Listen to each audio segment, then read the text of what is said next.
Et je voudrais savoir, est-ce que notre premier invité est arrivé, s'il vous plaît, Achille? Oui, il y a Monsieur Saadi qui est là. Alors, mesdames et messieurs, tout à l'heure, en fait, tout à l'heure, Madame Wassila Nani a parlé d'un élan de solidarité euh, qui a lieu en Kabylie, hein, les Kabyles solidaires, un bel exemple. De toutes les façons, la solidarité, ces derniers temps, on la voit un petit peu partout et heureusement. Et heureusement, je voudrais rebondir sur ça pour présenter mon prochain invité, le premier invité de l'émission aujourd'hui, parmi les héros qu'on a pu voir durant le confinement et durant la crise du Covid-19, un homme exemplaire, mesdames et messieurs, qui nous redonne confiance en l'humanité. Monsieur Rachid Saïdi est avec nous en direct de Paris.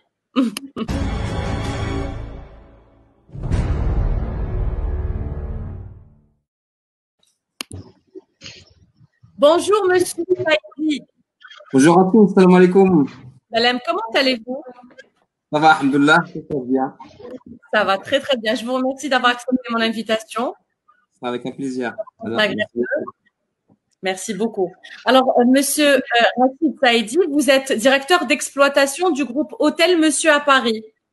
Exactement, directeur d'exploitation d'un groupe qui s'appelle Hôtel Monsieur Collection à Paris. On a 7 hôtels sur Paris. Donc, pendant cette période de crise, excuse-moi, je vais parler un petit peu en arabe et en français parce qu'ils m'ont demandé de faire les deux. Oui, oui, Allô? Oui, on va traduire les passages en arabe. Alors, je voudrais, d'ailleurs, juste pour expliquer aux auditeurs et aux internautes, donc vous êtes d'origine marocaine et vous vivez à Paris. D'origine marocaine à Mazières. Oh, merci pour la précision. Excusez-moi, je ne savais pas. J'ai pas bien fait mon boulot là-dessus. Hein. Alors, monsieur Rachid Saïdi, vous êtes un homme exemplaire. Vous avez fait ouvrir plusieurs hôtels pour héberger plus de 66 Marocains bloqués en France pendant le coronavirus. Exactement ça. Donc, depuis le 15, déjà après la fermeture aérienne entre le Maroc et la France, j'étais contacté par des personnes à partir du 15 mars. Donc, je suis parti les voir et après, avec tout ce qui est recherche sur les réseaux sociaux, on a constaté qu'il y avait beaucoup de personnes qui connaissaient pas les démarches à faire au niveau du consulat et l'ambassade de Maroc à Paris. Donc, on a essayé dans un premier temps de les héberger dans un hôtel qu'on a ouvert spécialement pour ça. Je remercie Nicolas Saltiel, le propriétaire de ce groupe, qui m'a permis d'ouvrir un hôtel humanitaire et sans prétention ni politique ni financière. Donc, on les a accueillis dans un premier temps et avec l'arrivée du Ramadan, donc on a essayé de leur fournir aussi tout ce qui est partie nourriture et repas. Donc, Monsieur Rachid Saïdi, je vais vous poser des questions parce que en fait, moi, je suis curieuse et c'est une très très belle histoire. Je voudrais connaître les détails. Ne racontez pas toute l'histoire parce que vous allez répondre à toutes mes questions. Du coup, il n'y a pas de problème par rapport à cela. Alors, on va y aller mollo, comme diraient les Espagnols. Voilà, pour clarifier un petit peu la situation à cette époque-là, enfin dire à cette époque, durant cette période-là, combien à peu près de Marocains étaient bloqués en France, mis à part ceux que vous avez. Donc, il y a presque entre 5 000 et 6 000 personnes en France. Il y a 32 000 personnes dans le monde entier. D'accord, très bien. Et comment vous faisiez pour contacter, pour entrer en contact avec les personnes perdues et bloquées ici à Paris? C'était sur les réseaux sociaux, Facebook, sur Telegram et sur WhatsApp. Donc, la plupart du temps, donc, je rentre sur Facebook parce que je n'ai pas envie d'afficher un peu, donc j'aurais quelques prétentions derrière. Donc, je les prends en direct, en privé, et après, je leur parle, ils me racontent leur histoire, nous directement. Et malgré cela, on a remarqué qu'il y a beaucoup de personnes qui étaient logées et hébergées par l'ambassade et les consulats de France entiers, directement. Donc, je ne savais pas dans un premier temps. Donc, ceux que j'ai reçus dans un premier temps, c'était juste les personnes qui s'étaient perdues et connaissaient pas les procédures et les démarches à faire au niveau de l'ambassade et consulat. Donc, il y avait des familles, des enfants, des couples. Il y a de tout, famille, enfants, personnes âgées, personnes malades chroniques, des personnes qui sont venues comme touristes, qui sont venus pour visiter leur famille. visiter leurs enfants qui sont étudiants en France. Il y en a qui sont venus pour des démarches administratives. Il y en a qui sont venus juste pour 2-3 jours pour le travail et se sont retrouvés le jour au lendemain bloqués en France, voire en Europe et le monde entier. Alors, mais est-ce que c'était facile pour vous, Monsieur Saïdi, de convaincre la direction ou les propriétaires des hôtels de les faire ouvrir pour héberger tout ce monde? Est-ce qu'ils ont le groupe notre hôtel, le propriétaire, ils sont purement français parisiens. Nous avons déjà ouvert un 5 étoiles et on a préparé les repas pour les hôpitaux à Paris. Donc, c'est une démarche qui était simple. Dès que j'ai posé la question, je leur dis, voilà, j'ai mes compatriotes qui sont bloqués. Ils m'ont dit, tu ouvres le premier hôtel et après on verra pour le reste. Donc, c'était spontané, sans aucune discussion, sans aucune négociation. Magnifique. Mais justement, en parlant de repas, comment vous faisiez pour nourrir plus de 60 personnes? Parce que ça coûte quand même. Il n'y avait pas que 60 personnes chez Rana. Il y avait presque, avec le Ramadan, il y avait 1500 repas distribués.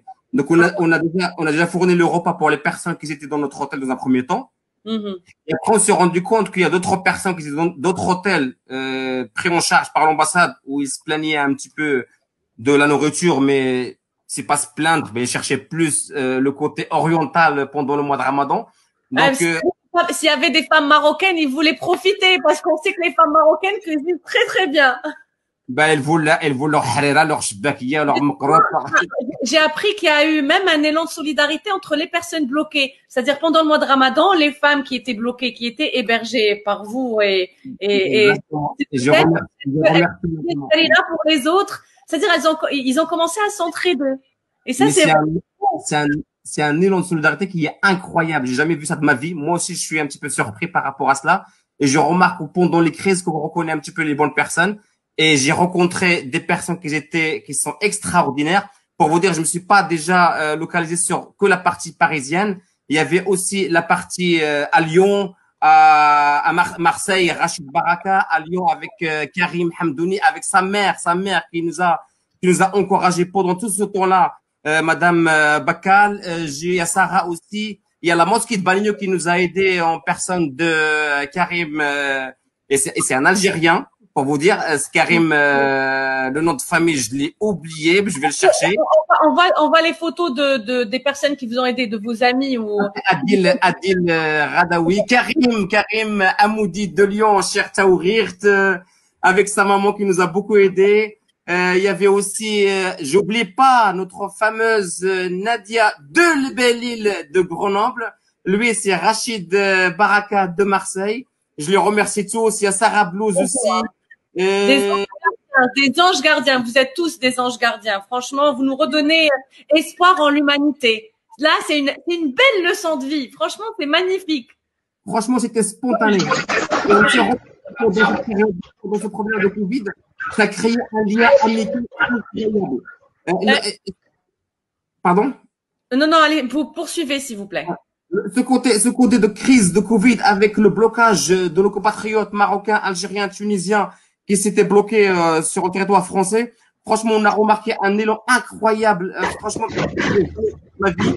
Les gens qui nous appellent des infirmiers, des chefs de cuisine, des hôteliers après.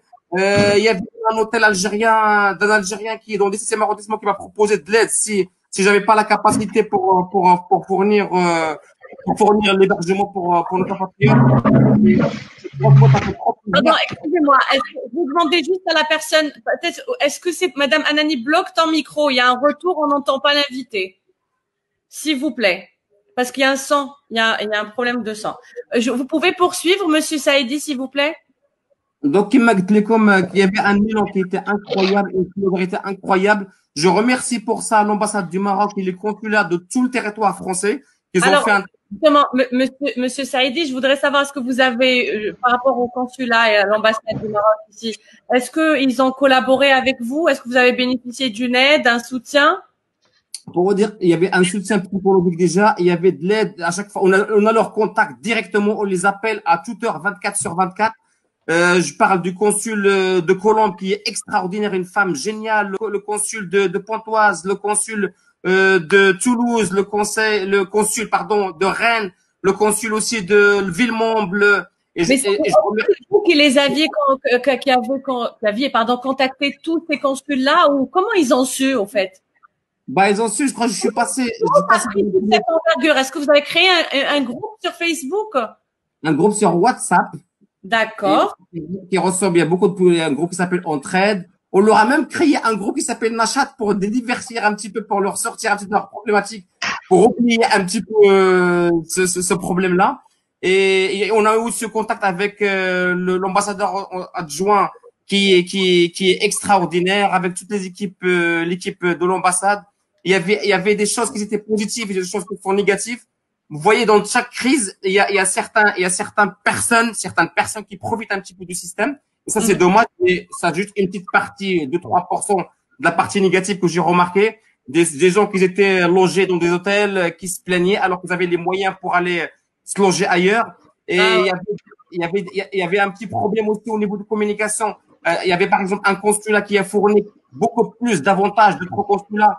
Ils avaient besoin juste de fonds pour aller fournir les médicaments, assistantes médicales. Monsieur Saïdi, comment vous avez fait justement, parce que vous dites que vous aviez, et puis j'imagine que dans tout ce grand nombre, il devait y avoir des diabétiques, des personnes malades, etc. Comment vous faisiez pour les fournir en médicaments? Parce qu'il ne s'agit pas uniquement de nourriture et d'hébergement. Là, c'est un grand nombre de personnes qui vont devoir survivre pendant 2 mois et vous en prenez soin. C'était toute une logistique, une organisation, d'autant plus que c'était le confinement. Bon, je peux comprendre que les pharmacies étaient encore ouvertes, mais c'est coûteux. Ils ne bénéficient pas de sécurité sociale. Comment vous avez fait pour leur assurer des médicaments, par exemple? Alors, pour tout ce qui est intervention médicale et médicaments, on a essayé, si les médicaments il est pas cher ou l'intervention il est pas cher, on se cotisait entre nous sans passer par des cagnottes sur Internet parce qu'il y avait des problèmes de cagnottes qui étaient détournés. Et après, on a contact avec la personne qui gère tout ce qui est partie médicale à l'ambassade. Donc, à chaque fois, dès qu'on a une personne qui sollicite des médicaments, intervention médicale, j'appelle, pour vous dire, la personne, j'appelle directement Madame Souad Souleymani qui est à l'ambassade du Maroc, qui a pris sa propre voiture pour livrer les médicaments pendant le confinement. Bon, il y avait même des personnes qui avaient besoin des séances de chimio parce qu'ils sont malades de cancer, et qu'ils étaient aussi pris en charge. Il y avait même des naissances et des femmes enceintes Alors, arrêtez de répondre à mes questions avant que je les pose, Monsieur Saïdi. J'ai passé des heures à préparer l'interview et vous me spoilez. Ça s'appelle spoiler. Alors, justement, cette magnifique histoire, j'étais très heureuse lorsque je l'ai découverte et je l'ai apprise en ce qui concerne cette femme-là qui a accouché. Ne me dites pas que vous avez appelé bébé Covid. Non, non, on l'appelait Corona.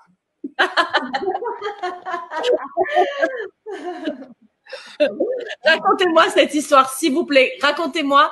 Est-ce qu'on vous a appelé vous? On a appelé qui pour prévenir? Comment ça s'est passé? Bah, vous voyez un petit peu la force des Facebook, on peut dire Facebook, les réseaux sociaux. Donc, dès qu'il y a quelqu'un qui a besoin d'aide, et parmi eux, cette personne-là qui n'a pas accouché pendant le Covid, déjà celle qui a accouché avec les 2 jumelles, elle a accouché le 8 mars et qui était malgré ça pris en charge par l'ambassade. Mais il y avait encore une autre naissance qui était vers Pontoise qu'on a pris aussi en charge. Mais à chaque fois, dès que je reçois, parce que l'ambassade, ils n'ont pas toutes les informations, tout ce qui se passe.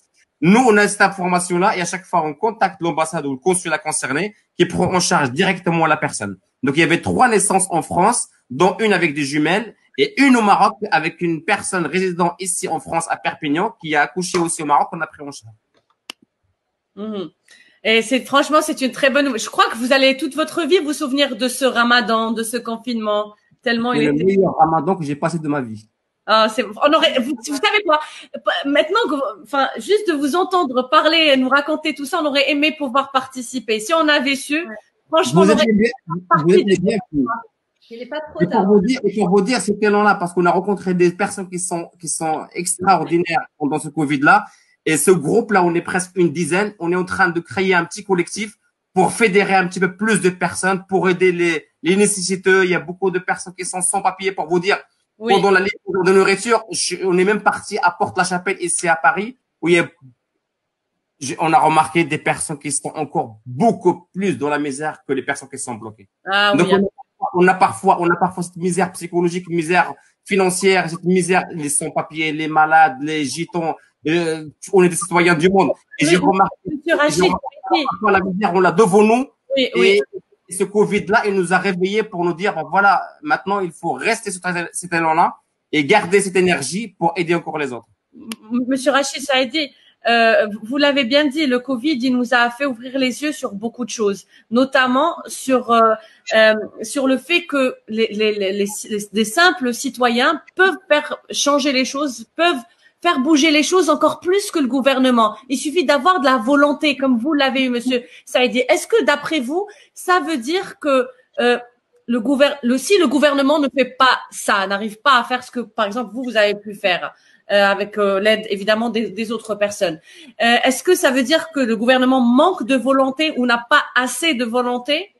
C'est pas un manque de volonté pour vous dire. Déjà, sur les 32 000 personnes qui sont coincées dans le monde, c'était une gestion qui était extraordinaire, qui était faite par le royaume et par le roi Mohamed VI. Non, je parle du gouvernement français, monsieur. Le gouvernement français, pour vous dire, c'est pas question qu'il fait mal sa gestion. Il y avait beaucoup de problèmes au niveau de la communication. Je vous ai dit parce que je suis pas un politicien et j'ai pas de prétention politique ni de prétention financière. Donc, je peux vous donner juste mon avis personnel. Oui. Bien sûr, on l'a remarqué par rapport à tout ce qui se passe maintenant aux États-Unis, tout ce qui s'est passé par rapport à Adama, tout ce qui s'est, dès qu'on voit les gens avec leurs tentes sur les périphes, dès qu'on les voit sur le nord de Paris, les personnes qui sont dans une misère. Bien sûr qu'il y a un problème. Il y a un problème, qu'est-ce que je peux vous dire? Il y a un problème social, il y a un problème d'aide. Je crois, il n'y a qu'une certaine personne dans en plus, on manque pas, monsieur Saïdi, on manque pas d'associations en France. Il y a des centaines d'associations assez puissantes, importantes, mondialement connues. On est dans un pays économiquement riche. Et pourquoi alors on continue à avoir la pauvreté, la misère et pourquoi, d'après vous? Voilà, on l'aura toujours la misère. Ça, c'est une discussion on peut avoir une émission qui est spéciale juste par rapport à cela. Inch'Allah, on la fera avec plaisir. Avec un grand plaisir. Il y aura toujours, c'est le flux immigratoire qui ramène encore plus de misère. Bien sûr qu'il y a des associations, mais ces associations-là, est-ce qu'ils sont tous au courant de ce qu'ils vivent les gens? Il y a des gens qui sont par fierté et par dignité, ils communiquent pas, ils vivent leur misère seuls et enfermés. C'est ça la problématique. À chaque fois, je crois, il faut un petit peu, comment dire, il faut se lâcher, il faut communiquer. Et c'est à nous aussi, dès qu'on voit une personne qui est en détresse, il faut la poster, il faut la médiatiser aussi. C'est votre rôle aussi de médiatiser un petit peu les problématiques qu'on reçoit en France. C'est ce qu'on fait, puis on n'arrêtera jamais de le faire. Tant qu'on tant qu'on occupera ces postes et qu'on sera dans les médias, c'est notre objectif, c'est notre devoir.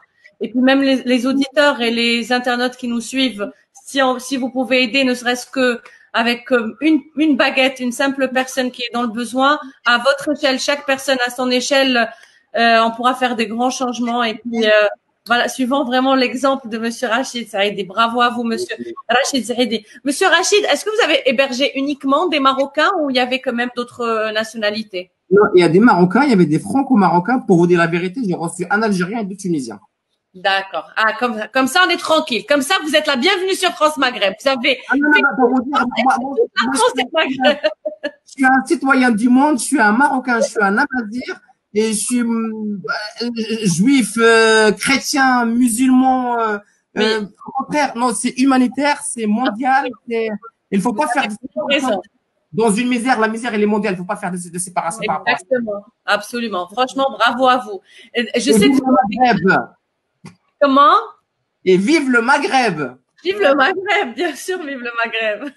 On est là pour le faire vivre.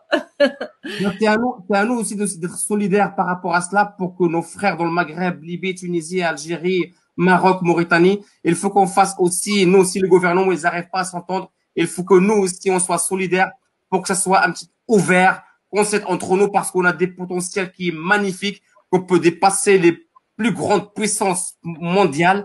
Et c'est à nous, parfois, je crois, le peuple, qu'on booste un petit peu nos gouvernements pour qu'on améliore, pour qu'on ouvre ces frontières qui nous bloquent depuis des années. Et cette situation-là m'énerve beaucoup plus qu'autre chose. D'accord. Vous qui êtes apolitique, quand même, vous faites un petit peu de la politique. Et tous des avis à donner. Ah, des avis. Alors, monsieur Saïdi, je sais que vous avez vécu une histoire extraordinaire, une très très belle histoire. Et je voudrais savoir quel est le moment qui vous a le plus marqué. Le durant moment que ce temps-là. Oui. quand je fais la rupture des jeunes dans ma voiture, après servi, après avoir servi nos compatriotes pendant le fort. Non, non, il y avait des cas que, par exemple, les femmes qui étaient accouchées, c'est ma femme, Shaima, je la salue directement cela, qui m'a aidé par. Madame, vous pouvez être fière de votre mari. C'est ma femme, Shaima, avec mon petit bébé qui a 1 an aujourd'hui. Donc, Inch'Allah. merci beaucoup. Donc, il y avait beaucoup de femmes qui nous ont aidés parce que parfois, il y a des femmes qui osent pas parler à nous, les hommes, directement. Donc, il y a nos femmes, il y avait nos mamans. Je remercie beaucoup la maman de Karim Amdouni de Lyon qui nous a aidés psychologiquement par rapport à cela. Je remercie beaucoup Nadia de l'île de Grenoble. À chaque fois, on a une détresse d'une personne, une femme. Donc, c'est elle un petit peu qui prend le relais. Parce que entre femmes, vous pouvez parler un petit peu des choses qui sont beaucoup plus intimes, vous pouvez pas communiquer envers un homme. Il y avait aussi les propres familles, il y avait des personnes à l'étranger aussi qui nous ont aidés. Il y avait, pour vous dire, j'ai fait des rencontres, des personnes que j'ai pas rencontrées, que j'ai pas vues, ou j'ai pas eu de leurs nouvelles pendant 25 ans, je peux vous le dire, parce que c'est des personnes avec qui j'étais au lycée, et qui nous ont contactés, qui nous ont demandé est-ce que vous avez besoin d'aide. Et pour vous dire, tout à l'heure, vous avez dit, Anna, même avec une baguette, parfois on a besoin juste d'une aide psychologique, juste de les appeler, de leur rassurer, de leur parler, qu'ils vident un petit peu ce qu'ils ont. De leur dire qu'ils ne sont pas seuls. Exactement, parce que la solitude tue. Et je peux vous juste pour vous dire ce qui les tue encore. Je parle plutôt de la communauté marocaine parce que c'est eux je crois qu'ils étaient les seuls qui restent encore bloqués en France. Je crois, parce que j'ai pas encore l'information, il est pas sûr. Ces personnes-là, ils sont parce qu'ils ont leur hôtel maintenant. Ils ont pas besoin de nourriture. La partie médicale, comme vous l'avez dit, il est déjà géré. Ce qui leur rend plus énervé, c'est le flou de la communication envers les autorités marocaines parce ils ont pas de date et ils ont pas de planning et ils savent pas quand ils rentrent. Il y en a qui ont laissé leur propre famille là-bas. Donc c'est ça, c'est une détresse plus psychologique, comme on dit بالعربية, plus معنوية وفي الراس ديالهم ils savent pas مساكن فوقاش غادي يرجعوا. C'est ça qui les détruit plus moralement qu'autre chose. Mais par contre, pour la partie, tout ce qui est partie matérielle, financière, médicale, franchement, ils sont pris en charge et je remercie les autorités par rapport à cela. Mais cette partie de communication, elle était mal gérée dès le début. Donc, ils savaient pas quand ils vont partir et quand ils vont rejoindre leur propre famille. Merci beaucoup, monsieur Rachid Saidi. Rachid Saidi, vous avez dit que ces personnes étaient bloquées à l'étranger, mais dignes, mais restées dignes. Bien sûr, c'est exactement cela. Restez digne et soyez fiers et ça sera juste un passage dans votre vie. 3 mois ou 4 mois dans une vie, c'est rien du tout par rapport à des décennies que vous allez vivre. Vous allez la raconter cette histoire, vous allez la raconter à votre propre famille, à vos enfants, à vos petits-enfants. Donc, ça sera une histoire à raconter parmi d'autres. Certes, maintenant, on peut la considérer comme une période qui est difficile, mais après, ça sera que du bonheur parce que vous avez rencontré des personnes qui sont géniaux, qui sont extraordinaires et c'est ça qui va durer. Donc, il faut plus penser au positif que de se renfermer et de garder juste cette partie de blocage en France. Vous savez, monsieur Rachid Saidi, votre histoire m'a fait rappeler une histoire que j'ai vécue. Moi, j'étais très, très jeune. À l'époque, en Algérie, les vols faisaient du retard. En tout cas, un soir, les vols faisaient du retard. Un vol avait fait du retard et c'était Oran Adrar. Adrar se trouve loin, enfin, dans le sud, dans le désert, oui. Dans le sud, exactement. Et ma mère passait à l'aéroport. Je vais vous raconter cette histoire. C'est encore une histoire qui mérite d'être racontée. Pourquoi pas pour être faite, copier, etc. Elle passait dans l'aéroport. Elle trouvait des personnes comme ça qui dormaient par terre dans l'aéroport. Et elle trouve une dame d'un certain âge. Elle lui dit qu'est-ce qui t'arrive? Elle lui explique qu'il devait passer toute la nuit pour reprendre le vol du lendemain. Parce qu'il n'avait pas où aller. Elle lui dit viens avec moi à la maison. Et au moment où elle part avec elle, un monsieur lève sa voix et lui dit madame et nous. Maman, elle le regarde comme ça et elle voit c'était tout un avion quoi. C'est-à-dire je sais pas combien de personnes, des centaines de personnes. Elle demande évidemment l'autorisation à mon père parce qu'il y avait des hommes. Il lui donne l'accord. Elle a emmené tout l'avion. Elle les a fait dormir à la maison. Il y avait la sécurité. Il y avait Nia, comme on dit. Hein. Elle a mis les hommes et bon, c'était séparé, les hommes dans un étage, les femmes dans un autre. On connaît les traditions chez nous. Et elle a pu garder une relation avec quelques personnes, quelques passagers qui ont duré pendant des années, des années. Et ça, c'est ça. En fait, ce genre de comportement, ce que vous venez de faire, vos collègues, vos camarades, vos copains, ce qui s'est passé pendant ce confinement dans ces hôtels-là, ça prouve, ça nous donne confiance encore et espoir en l'humanité. On se sent en sécurité de savoir qu'il y a des personnes comme vous, Monsieur Rachid Saïdi. C'est juste rassurant au milieu de tout ce qui se passe. En plus que vous soyez maghrébin et que vous donnez cet exemple, c'est une fierté pour le Maghreb, pour le monde arabe, pendant que peut-être ailleurs d'autres se comportent mal, provoquent des manifestations, etc. Voici un Maghrébin qui a fait de belles choses et de bonnes choses et j'aurais aimé vous voir témoigner sur les plus grandes chaînes d'infos qui sont les premières à pointer du doigt les Maghrébins lorsque, en tout cas, qui ne ratent pas les Maghrébins. Bref, en tout cas, là-bas est de ton compte. Inch'Allah, bientôt. Quand je serai, je vous ramènerai. Merci beaucoup. Bravo, bravo. Et puis, bravo, bravo. Et que je vous souhaite que de belles choses et que de bonnes choses dans cette vie. Bravo. Bon, en tout cas, je remercie tout le monde aussi. On a reçu énormément d'interactions, beaucoup de commentaires, des personnes qui vous félicitent, qui disent être fiers de vous, etc. Je voudrais juste savoir où peut-on vous trouver sur les réseaux sociaux, parce qu'il y a des personnes qui voudraient vous contacter pour voilà, vous participer. Sur les réseaux sociaux, il y a Facebook, c'est Rachid Saïdi, donc tout court, R-A-C-H-I-D S-A-I-D-I. Là, vous pouvez le poster aussi sur la page Facebook de la radio, ça y a pas de problème, ce sera un gros plaisir. On peut pas répondre à tout le monde, mais je suis pas trop Facebook, donc je suis rentré juste pendant cette période-là de crise. Mais après, dès qu'il y a quelqu'un qui peut me contacter en privé, je réponds automatiquement à toutes les personnes et je peux leur communiquer même mon numéro et on communiquera sur WhatsApp. Et je suis basé sur Paris, c'est l'hôtel groupe Monsieur Collection et on a 7 hôtels, mais je bouge sur plusieurs hôtels. Donc, si quelqu'un peut témoigner, peut nous aider aussi, et peut nous ramener un petit peu plus de soutien, certes, même psychologique, il est le bienvenu. Algérien, Marocain, Tunisien, Libyen, Mauritanien, Saoudien, Philippinien, Américain. Marhaba tout le monde. Merci beaucoup, merci beaucoup. Excellente journée à vous, à d'autres histoires émouvantes et incroyables en tout cas. Merci à vous. Merci à vous aussi. Donc, c'était Monsieur Rachid Saïdi, un héros. Voilà, moi je le qualifie de héros. On va passer tous